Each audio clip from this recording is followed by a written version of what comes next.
Assalamualaikum warahmatullahi wabarakatuh. The Honorable Bapak Dr. Suherman MSI, The Honorable Miss Destria Kurniati SE MSc, Ibu Dr. Anda Umi Mardiati MSI, and Ibu Solatia Dalimunte SE MBA. My name is Nisrina Nur Fadhilah from the S1 Management Study Program, State University of Jakarta. Today, I would like to present the result of my research with the title, Analysis of Factors Affecting Company Value, Empirical Study on Manufacturing Companies listed on the Indonesia Stock Exchange for the 2016 to 2019 period. First is introduction. Background. In the first paragraph, there was a fluctuations in the value of company as indicated by the price to book value ratio of the manufacturing industry in 2016 to 2019.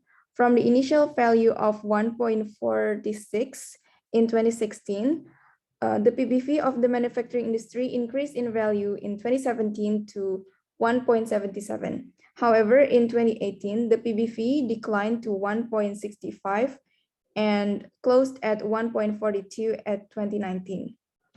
And then in the second paragraph, it can also be seen that there were also fluctuations in the value of the company as indicated by Tobin's Q. Based on stock index data list on Indonesia Stock Exchange, there is a phenomenon of several manufacturing companies having large and small average PBV and Tobin's Q ratios, so that the average of these ratios fluctuates every year. This makes it necessary to investigate the factors that influence the fluctuating value of the ratio.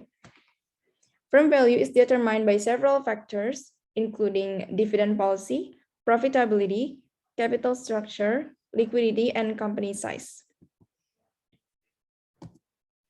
Next is research purpose.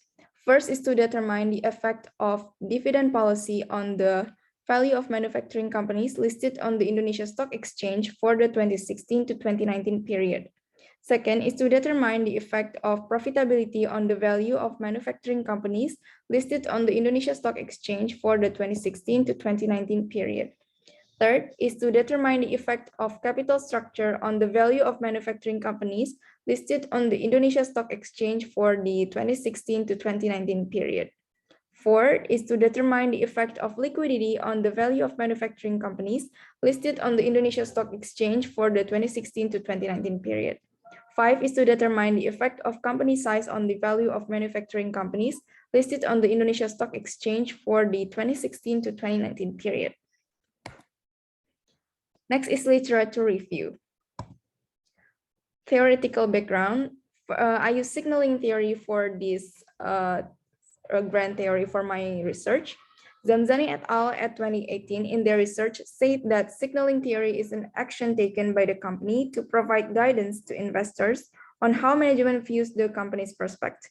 Signaling theory, according to Wardani and Subowo in 2020, discuss companies that are required to be able to disseminate information to external parties so that they can affect the value of the company, which is reflected in changes in the company's stock price, because the market will respond to the information as a signal, which is it can be positive and also negative. According to Bayu Ganar in 2018, the company's intention to provide information is caused by information asymmetry between the company and outsiders. Lack of information for external parties about the company caused them to stay away by giving a low assessment of the company, and this can also reduce the company's image and also company value. Next is firm value. Firm value is an indicator of how to view the company. High company value gives an indication of good company performance. For creditors, the value of the company is related to the company's liquidity, namely whether the company is considered able to not to repay loans given by creditors. If the company's liquidity is not good, then investors will judge the company to have low value. The value of the company will provide an overview of the performance and condition of the company in the past, present, and its prospect in the future. Next is dividend policy. According to Kurniawan and Putra, dividend policy is a decision to determine whether the profits earned by the company will be distributed to investors as dividends or will be retained in the form of retained earnings to finance future investments. The measuring instrument used in this research is dividend payout ratio. Through the DPR, investors can find out how high the portion or profits given to them by the company. Investors can also find out how much of the profit portions is used as company operational funds. Next is profitability. Tamrin et al. Stated that profitability or profit is a benchmark that has an influence in determining the value of the company in the eyes of shareholders or investors. According to Mary et al. In 2017, the profitability ratio will provide an overview of the level of effectiveness of company management. The higher the profitability means the better, because the prosperity of the owner of the company increases with the higher profitability. The profitability measurement tool used in the study is ROA, or return on asset. Return on asset describes how much the management or use of a company's assets to generate profits by looking at how much net profit after tax is generated. Furthermore, the management can also choose whether the profits will be distributed as dividends or not.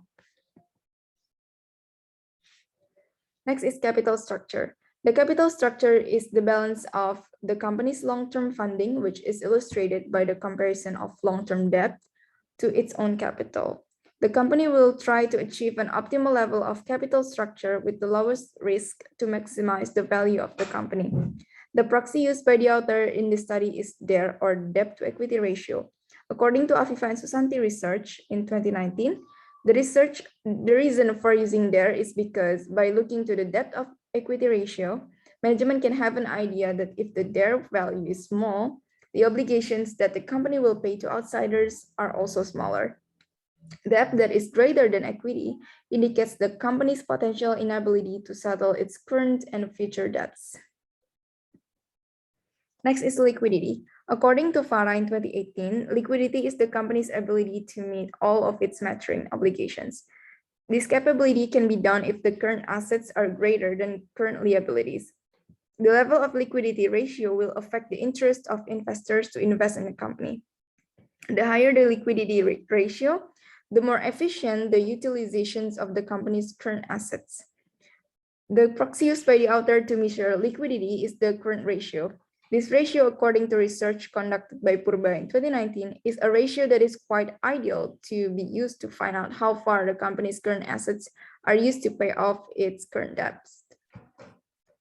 Last one is firm size. According to Iswajuni et al. In 2018, company size is a measure or amount of equity owned by the company. According to Denziana and Monica in 2016, companies with large total assets will make it easier for management to use the change asset. The larger the size of scale of the company, the easier it will be for the company to be trusted by creditors in obtaining large sources of funds, both internal and external. These sources of funds can be used by companies to further increase companies' profits through expansion and efficiency. The proxy used to measure firm size is lend total assets. And this is the research model. Now, next we enter the research model. Can be seen on the left is the variable X, or independent variable. On the right is variable Y, or independent variable. The independent variable that I use are dividend policy as the hypothesis 1, and then profitability for the hypothesis 2, capital structure as a hypothesis 3, liquidity as a hypothesis 4, and firm size as hypothesis 5. Next is hypothesis. Dividend policy has a significant positive effect on the value of manufacturing companies listed in the Indonesia Stock Exchange for the 2016 to 2019 period. Second, profitability has a significant positive effect on firm value of manufacturing companies listed on the Indonesia Stock Exchange for the 2016 to 2019 period. 3, capital structure has a significant positive effect on the value of manufacturing companies listed on Indonesia Stock Exchange for the 2016 to 2019 period. 4, liquidity has a significant positive effect on the value of manufacturing companies listed on the Indonesia Stock Exchange for the 2016 to 2019 period. 5, company size has a significant positive effect on the value of manufacturing companies listed on the Indonesia Stock Exchange for the 2016 to 2019 period. Next is research methodology. First is time and place of research. This research was conducted on manufacturing sector companies listed on the Indonesia Stock Exchange for the period 2016 to 2019.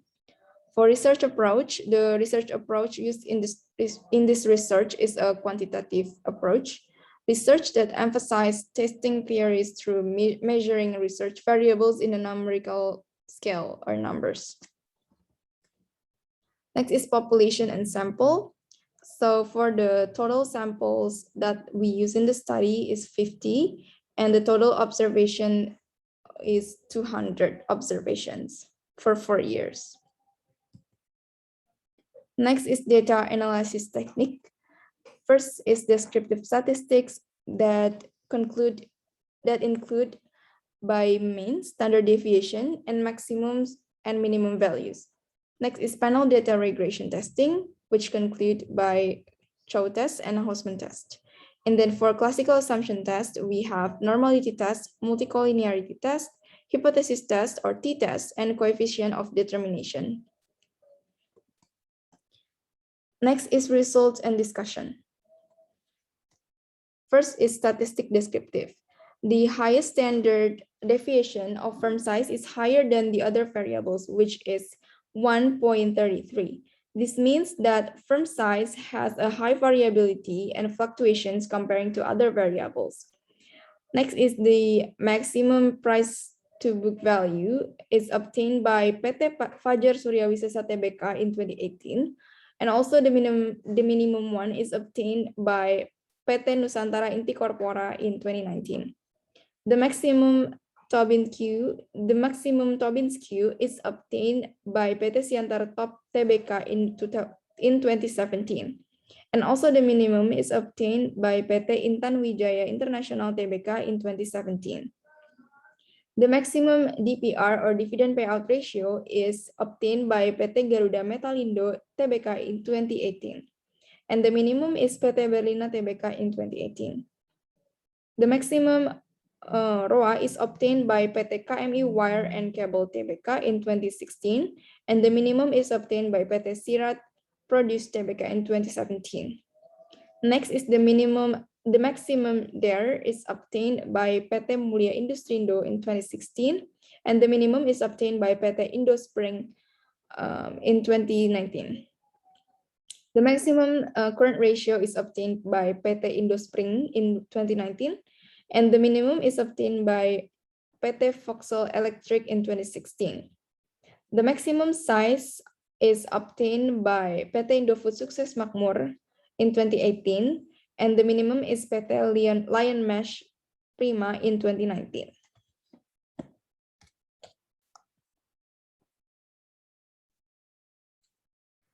Next is multicollinearity test. It can be seen that from both of the models, the result of multicollinearity test is below 0.9, which means that there is no multicollinearity happened in this research. Next is Chow test. So for both of models, the Chow test probability results are below 0.05, which means we have to continue it to Hausman test to see which models is going to be used. So for the Hausman test, the results shows that both of models probability are below 0.05, which means we are going to use fixed effect model for this research. Next is regression test results. In this table, we can see that for the PBV model, the significant variables are DPR or dividend payout ratio and return on asset that has this probability. Their probability are below 0.05, which means they are significant. The same goes with Tobin's Q. For the Tobin's Q model, the significant variables are dividend payout ratio and return on asset, because their probability are below 0.05, which means they are significant, and the rest are not significant. Discussion. First is hypothesis 1. The results of this study are in line with the research of Nugroho in 2016, Cynthia Nanartini in 2018, Dewi Enastika in 2019, that dividend policy has a positive and significant effect on firm value. Hypothesis 2, the results of this study are in line with the research of Fatima et al. 2020, Pratama and Wirawati in 2016, Pramana and Mustanda in 2016, that profitability has a positive and significant effect on firm value. Hypothesis 3, the results of this study are in line with the research of Mediawati and Mildawati in 2016, Utomo and Christie in 2017, Nasrun and Adi in 2021, that capital structure does not have a significant effect on firm value. Hypothesis 4, the results of this study are in line with the research of Lumantut and Mangantar in 2016, Fatima et al. In 2020, and Oktrima in 2017, that liquidity does not have a significant effect on firm value. And last one is hypothesis 5.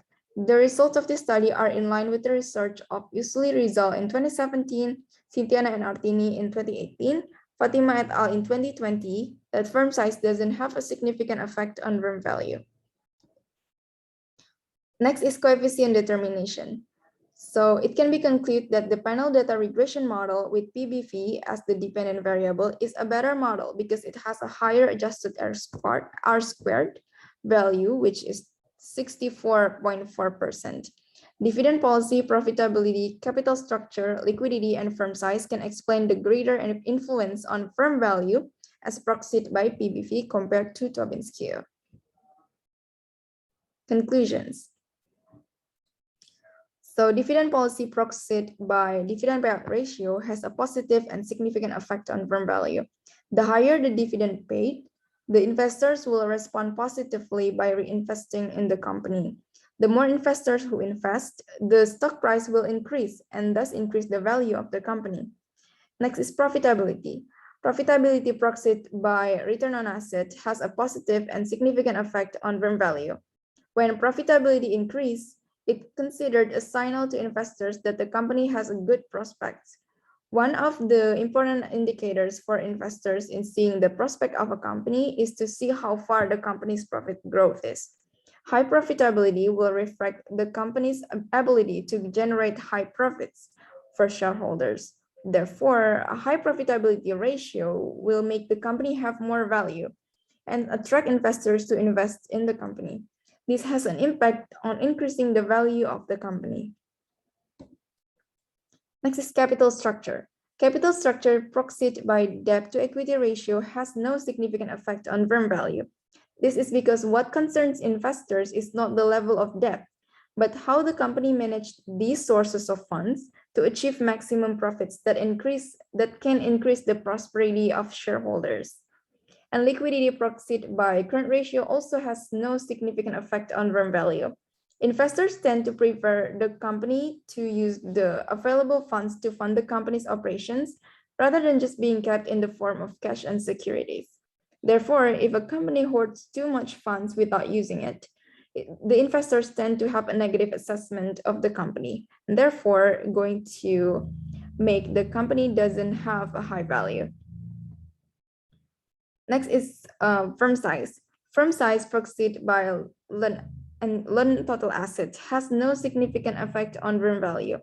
In assessing a company, investors will not look at the size of the company as reflected in the total assets owned by the company, but investors will pay more attention to various aspects, such as paying attention to the company's performance, as seen in the company's financial statement, or the company's good name, and company's policies as a whole, before deciding to invest their funds in the company. So total assets is not the only aspect that they pay attention for. Next is implications. For the company, this research is expected to be a scientific and informative considerations, especially for companies, especially manufacturing companies, in making the right policies in maximizing the role and benefits of dividend and profitability policies in maximizing company value, which can attract investors to invest their capital in the company. In addition, although liquidity, capital structure, and company size have no effect on firm value, With the right policies, the companies can make the company's debt and total assets in decision-making related to firm value creation in the company. For investors, this research is expected to be an informative consideration for investors when choosing companies, especially manufacturing companies, to invest. Investors are expected to pay attention to the factors of dividend policy and profitability before investing, where these factors in the study have a significant influence on firm value. In addition, the use of the PBV ratio is recommended based on the results of the coefficient of determination. Some of the advantages of PBV are that book value is stable and simple measure. It's more stable and simple that compared to Tobin-Skew because PBV can compare with market prices. Yet another advantage is that PBV ratio can be used by investors to compare between similar companies to show a sign that a stock is expensive or cheap. On the other hand, Tobin-Skew also has advantage because Tobin-Skew reflects the assets of a company as a whole.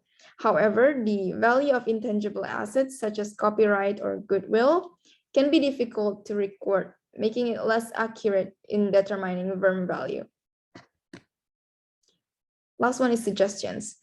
Adding, first of all, is to add other independent variables that take into account other factors in the company, such as the variable of good corporate governance and using other financial ratios so that the research results obtained are more varied. Second is to expand the object of research, not only research manufacturing companies, but also companies operating in other sectors so that research results become more varied. Third is to each independent variable in the study was only measured through one proxy or one measurement. It is hoped that in the next research, other proxies such as profitability with return on equity, company size with a natural logarithm of total assets, liquidity with cash ratio, capital structure with debt to asset ratio, or dividend policy with dividend yield will be aided.